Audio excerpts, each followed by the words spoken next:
जंगल के कोने में टुन्नी चिड़िया अपने बच्चों के साथ रहती थी। उसका कोई घर नहीं था, ना ही कोई खाने को दाना। गरीबी थी और था अकेलापन। हे भगवान, दूसरे के बच्चों को खाना मिलता है, घर मिलता है, और मेरे बच्चों को न दाना न घर। ऐसा कब तक चलेगा भगवान? टुन्नी दाना चुगने निकली।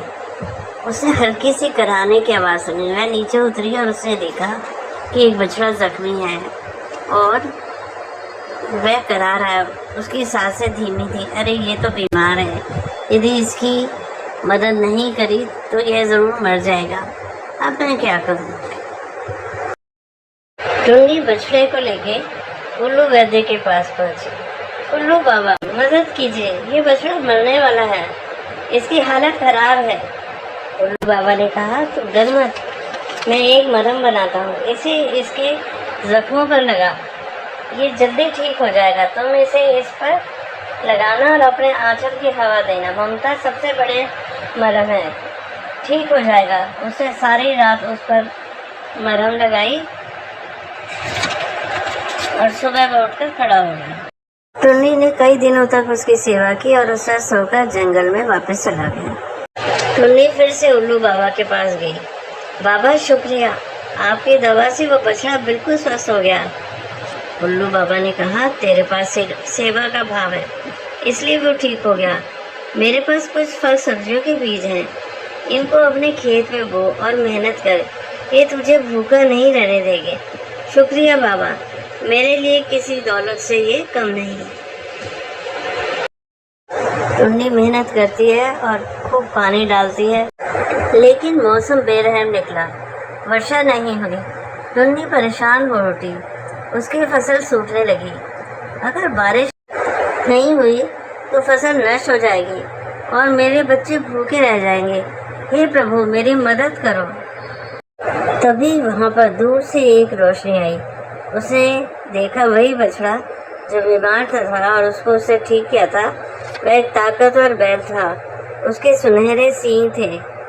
टुन्नी, जैसे तूने मुझे बचाया था, आज मैं तुझे बचाने हूँ, तेरा एहसान कभी नहीं भूलूंगा। टुन्नी बोली, अरे तू वही बछड़ा है, ऊपर वाले ने तुझे इतना ताकतवर बना दिया और अब मेरे सींगों में जादुई शक्ति है। उसने अपने सींगे आकाश की ओर उठाई और बारिश होने लगी।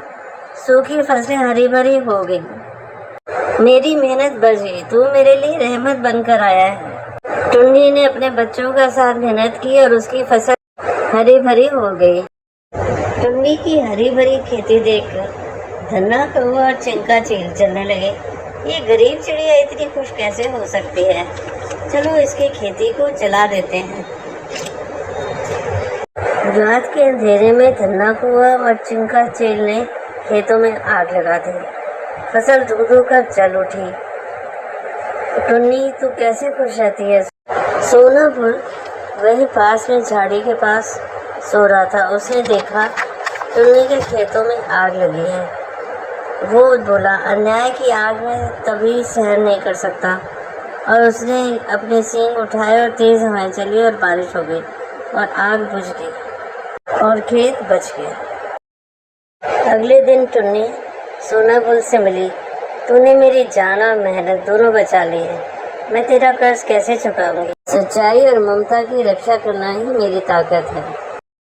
कुछ दिन बाद धन्ना कौवा और चील ने फिर से हमला किया। टुन्नी का घोंसला तोड़ने लगे और बच्चों को ले जाने लगे। नहीं नहीं, मेरे बच्चों को मत ले जाओ। टुन्नी की आंखों में आंसू आ गए। तेरी ममता ही मेरी सबसे बड़ी ताकत है। मेरे सींग अब तेरी रक्षा करेंगे।